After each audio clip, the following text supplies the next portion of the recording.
in to hear our presenter today. We've got a great speaker as usual. Todd Parfitt is our speaker today.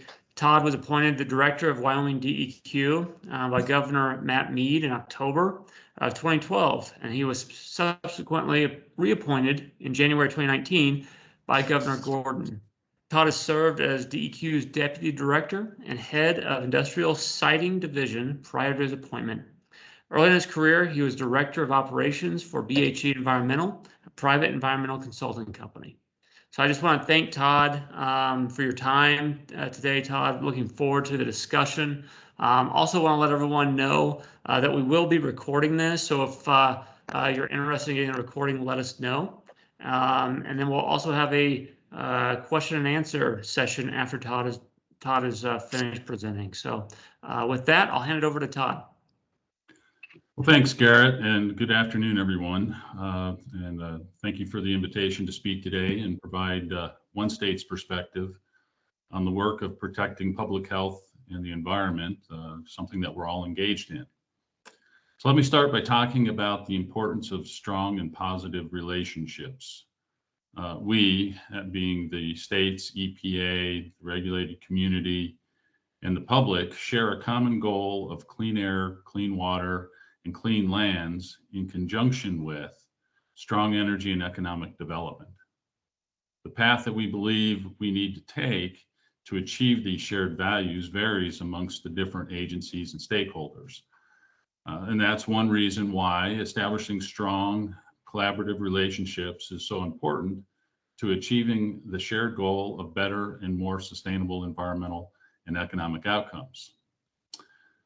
So let's take a look at the efforts of ECOS to improve the relationships and processes that improve these outcomes.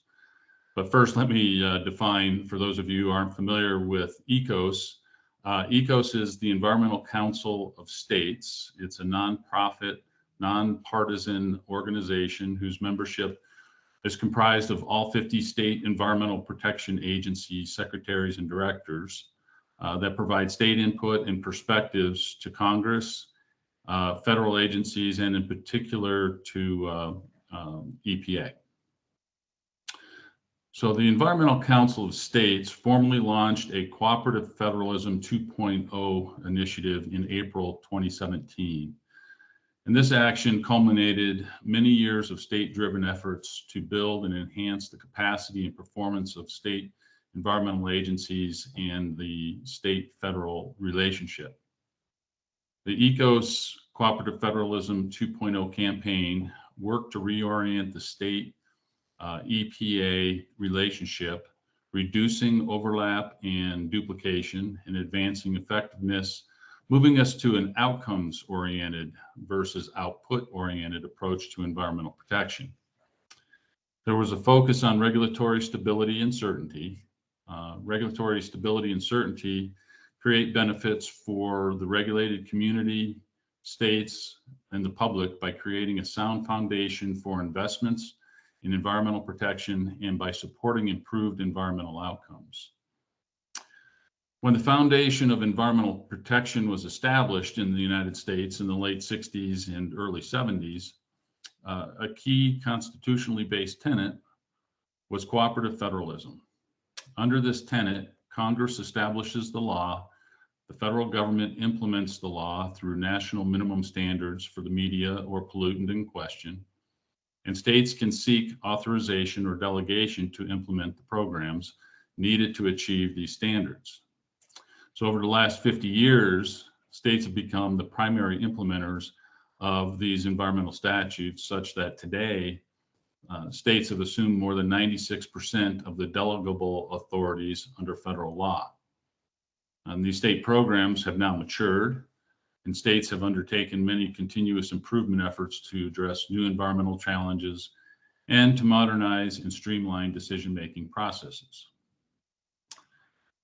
So now we're to a new administration. So let's talk about the change in administration. And with any change in administration, there's a change in focus and direction of environmental initiatives. However, the fundamental principles like cooperative federalism should remain regardless of the administration, and surprises, and you'll hear me talk about surprises, should be avoided. An example of a surprise that always sticks in my mind is I was reading the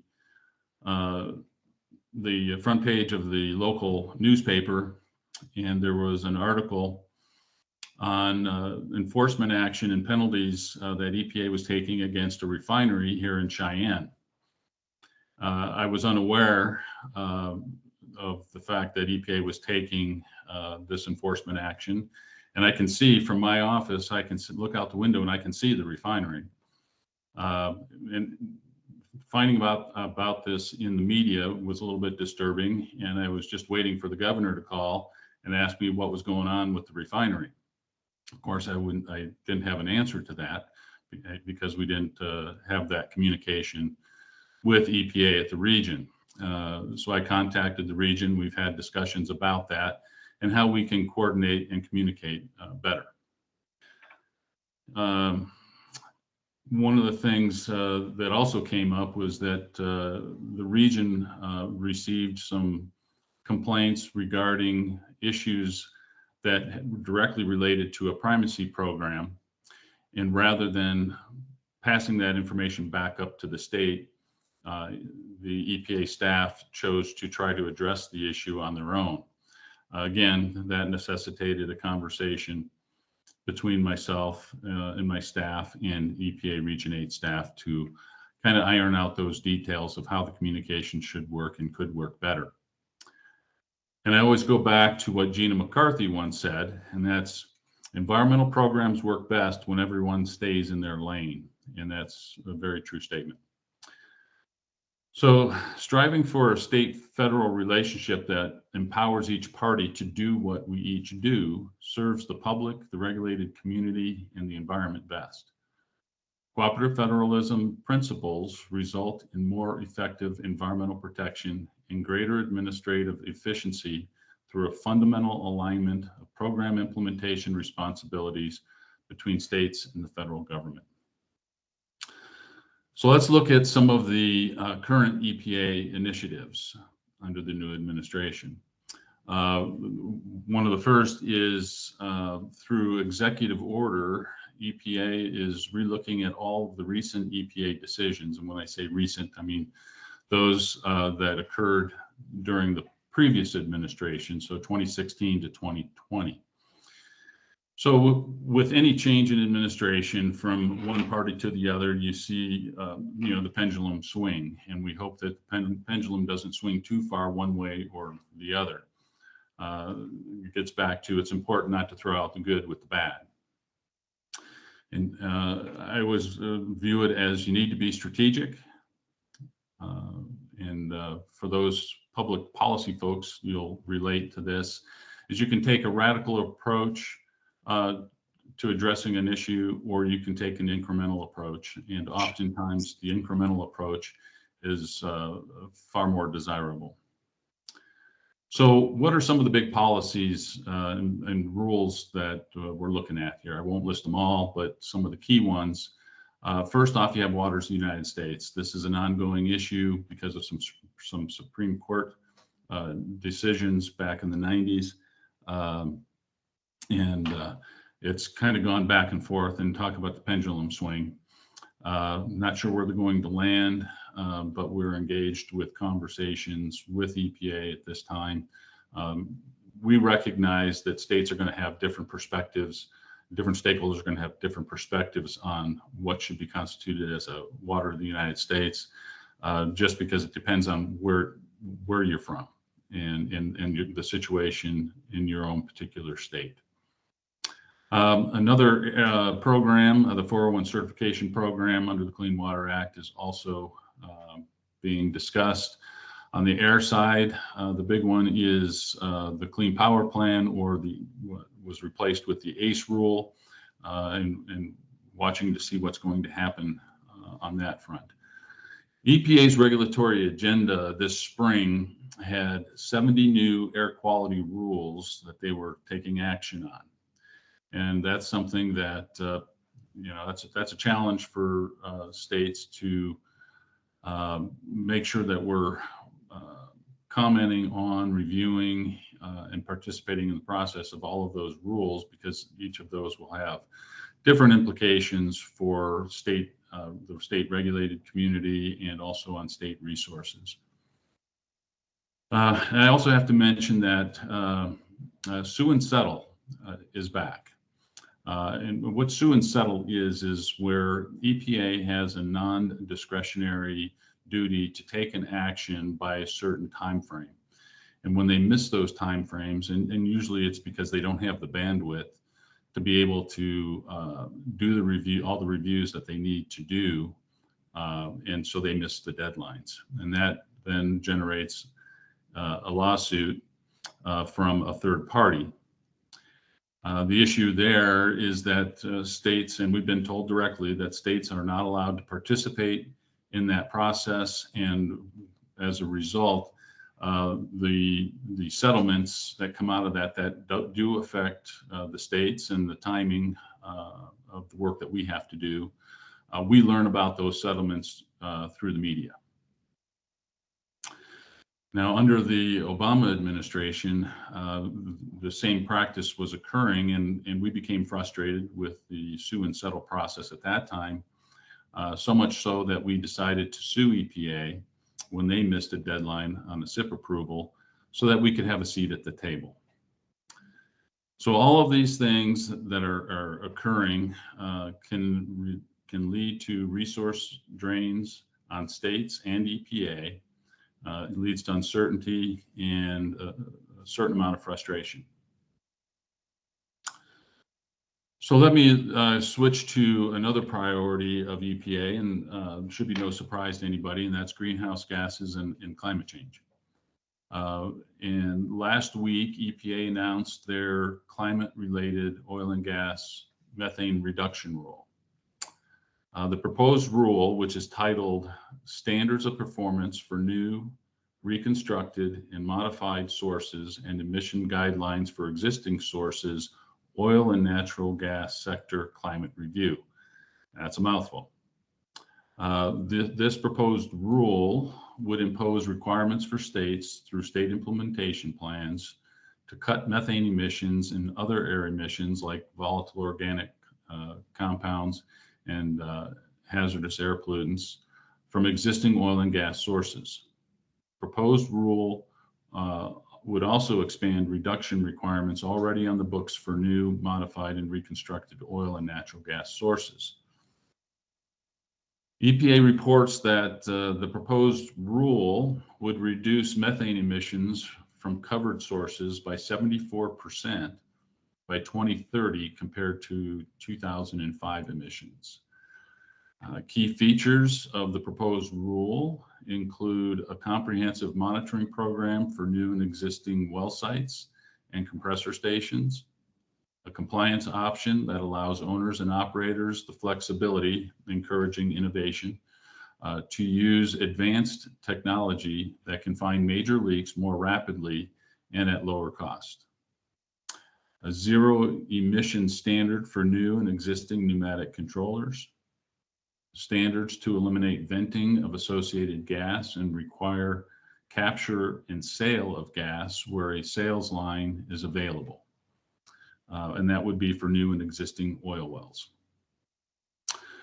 Another feature, proposed performance standards and presumptive standards for other new and existing sources, including storage tanks, pneumatic pumps, and compressors. And a requirement that states meaningfully engage with overburdened and underserved communities, among other stakeholders in developing state plans. EPA is asking for input on a supplemental proposal on additional sources of methane. They're also seeking comment on how to structure a community monitoring program that would empower the public to detect and report large emission events for appropriate follow-up by owners and operators. So the proposed rule is scheduled for publication in the Federal Register this coming Monday, November 15th. The comment deadline is January 14th, so that'd be a 60-day comment period. The proposed rule is 577 pages, plus another 240 pages for the regulatory impact analysis. EPA has scheduled virtual public hearings for November 30th and December 1st. I don't have the locations for those. EPA plans to issue the supplemental proposal in early 2022 and a final rule by late 2022. So many of the requirements, and we haven't digested the full 577 pages at this point. Our staff are looking at that currently. But many of the requirements we believe may already be in place in Wyoming through our presumptive backed guidance, which has been in place since the mid-1990s. And it's been updated several times and as recently as 2018. There are some new features that we've identified in the proposed rule that we will be taking a close look at, specifically requirements for existing sources, the zero emission standard for pneumatic controllers, environmental justice, meaningful engagement with underserved and overburdened communities, community monitoring program for large events, and looking at all of those to see what additional resource needs we might have and what changes we might need to make to existing policies. All right, so let's switch and talk a little bit about regional haze. We're in what's called regional haze round 2 right now. And so let me give you a little bit of background on regional haze. The regional haze program is a visibility rule and has been mired in litigation and the source of much frustration for states, the regulated community, and EPA. And I'll tell you, it appears to Wyoming that EPA is trying to utilize a visibility rule to achieve climate goals. We think this is wrong-minded and erodes trust and taxes our relationship.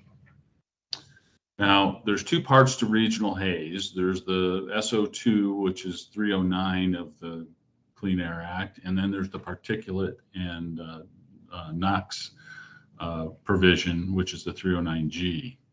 So Wyoming's first state implementation plan for SO2 was submitted to EPA back in 2003. And that was a joint plan with Wyoming, New Mexico, Utah, and the city of Albuquerque.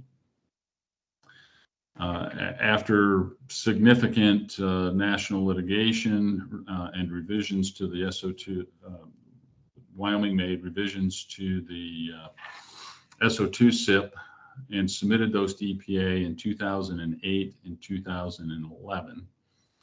And the SIP was finally approved by EPA in 2012. So that was a 9-year process. The SO2 SIP that we have developed has worked well.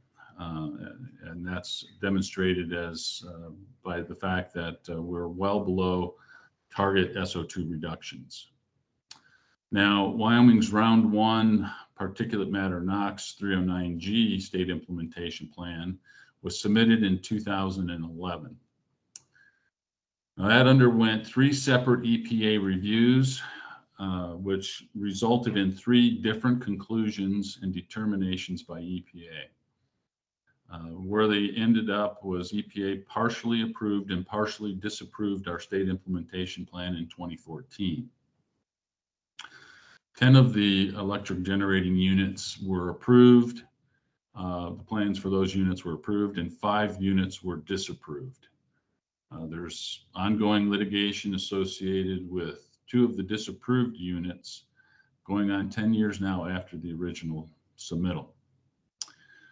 What we found is that EPA's federal implementation plan on those 5 units achieved the same visibility improvements resulting from Wyoming state implementation plan, but at a much higher cost of $500 million more than Wyoming's plan.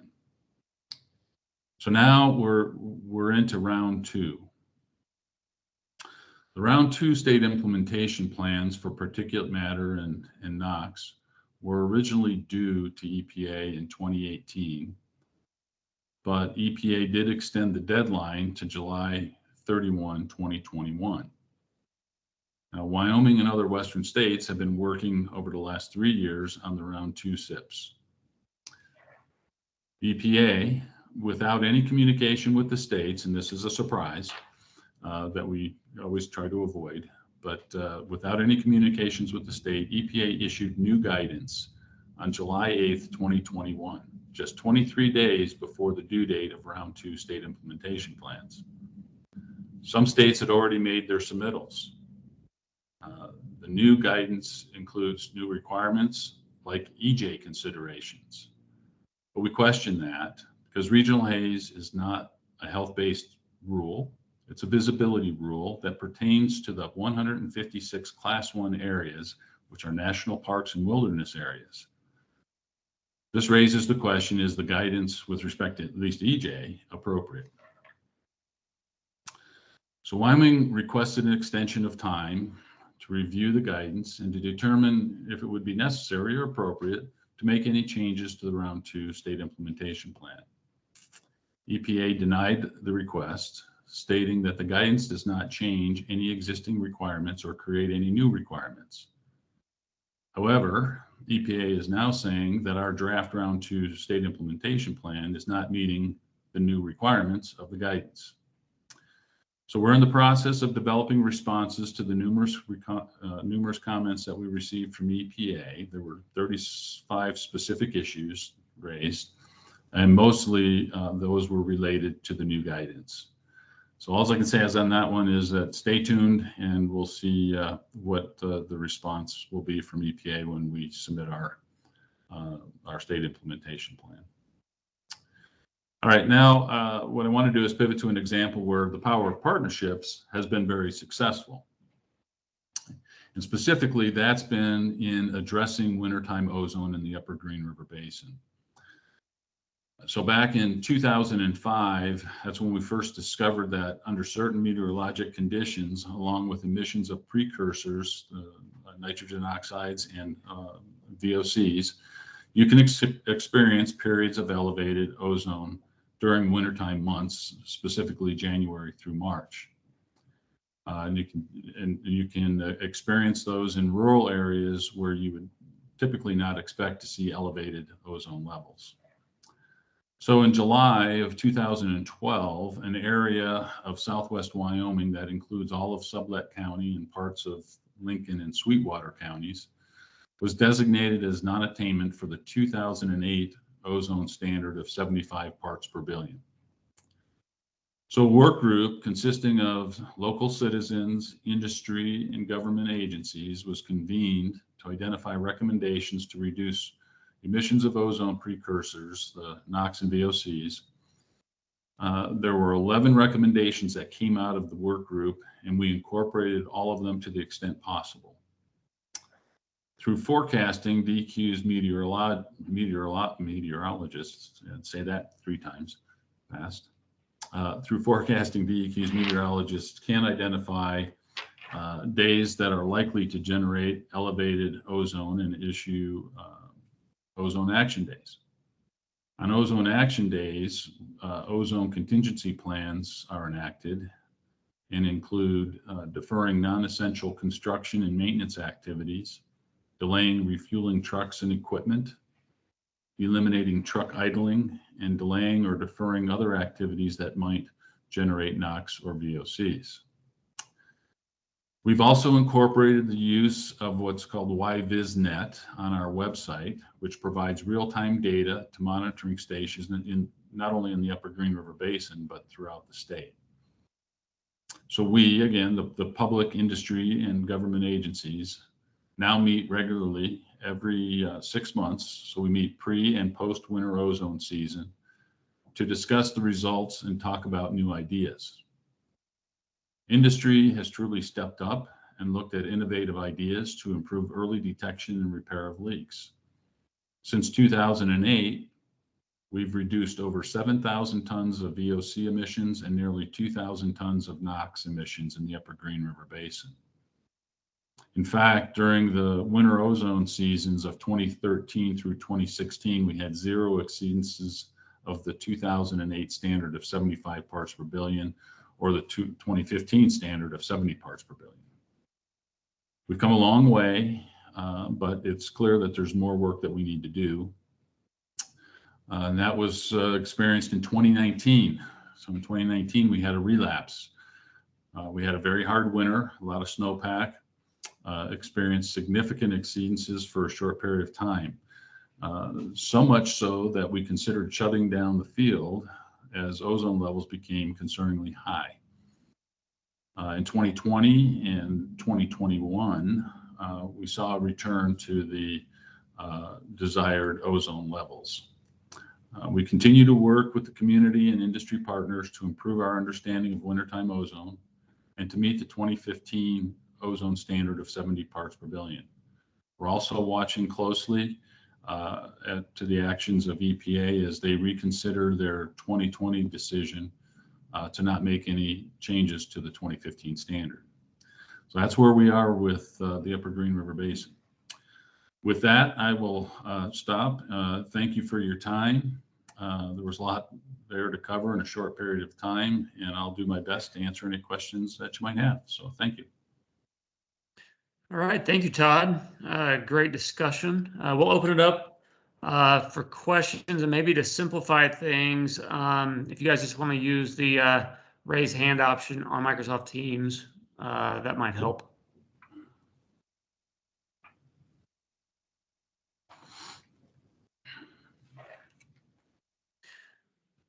Todd, I guess I've got a question to kind of kick things off. So does the division, I mean, you mentioned the refinery, that EPA was looking at the refinery and you guys didn't know about that initially. What procedures have you guys put in place, or do states put in place with EPA to ensure that that doesn't happen? Because I would think EPA would reach out to you guys as one of the first calls to let you know. Yeah, thanks for the question. And, you know, one of the things that we were able to establish, and this is when we were in the discussions around cooperative federalism and just improving communications in general. And that can go both ways too, I will point out. But it was just more frequent conversations, picking up the phone if we saw something that was concerning to us, and vice versa, EPA picking up the phone. And I think we improved the communication, and we do have a good relationship, generally speaking, with EPA out of Denver. They've got some great staff down there, but sometimes things fall through the cracks, and just requires us to pay attention to more frequent dialogue with the folks down in Denver. Okay, thank you.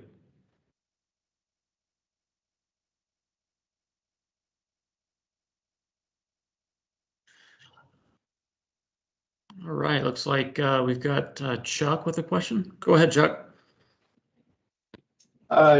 Yes, Todd, I was wondering, with the new source performance standard, or methane rule, or however you want to call it, for existing sources, I understand that there's a process for the states to have to update either their SIP or their rules or something like that. Has any communication or discussion about how that would work happened yet? I realize the rule just got issued, just last week. So, but didn't know if you had anything to say along those lines. Yeah, thanks, Chuck. We haven't had any of those in-depth discussions yet on the rule. We did have a briefing from Janet McCabe and Joe Goffman and Tomas Carbonell out of the DC office, but they didn't really say much more than what you can find on their website in terms of the press releases and the fact sheets. So we just really haven't gotten into the details yet of the mechanisms of how it would be implemented. Okay, thanks.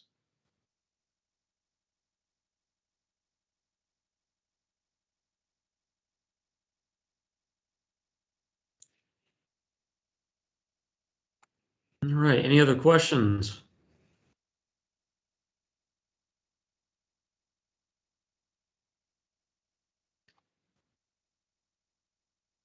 Okay, well, I don't see any other questions. Actually, Natalie, go ahead. Hey, sorry, I was late up the hand. I had a question about whether you may have already answered this, whether the division's going to hold any kind of stakeholder meetings to go over the overlap between the Wyoming rules and the new EPA ONG rules. You know, I think we probably will, and we would probably work through the Petroleum Association, but not going to do that until we've had a chance to digest the rule a little bit more, and as we're developing comments. So I think that's a meaningful thing to do, and always work through the associations to get the feedback from industry as well. Okay, thank you.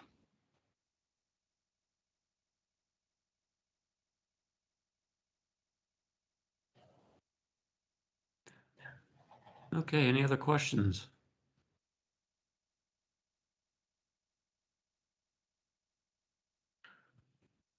All right, I don't see any. Todd, just want to thank you again on behalf of AWMA Rocky Mountain for speaking today. It was great, great discussion, and we appreciate your time. And as I notified everyone before, we recorded this, so if anyone is interested in getting a recording, just let us know. And I hope everyone has a great day. Thank you. Thanks, Thank you, Todd. everyone. Yep. Thank you all. Thank you. Thank you.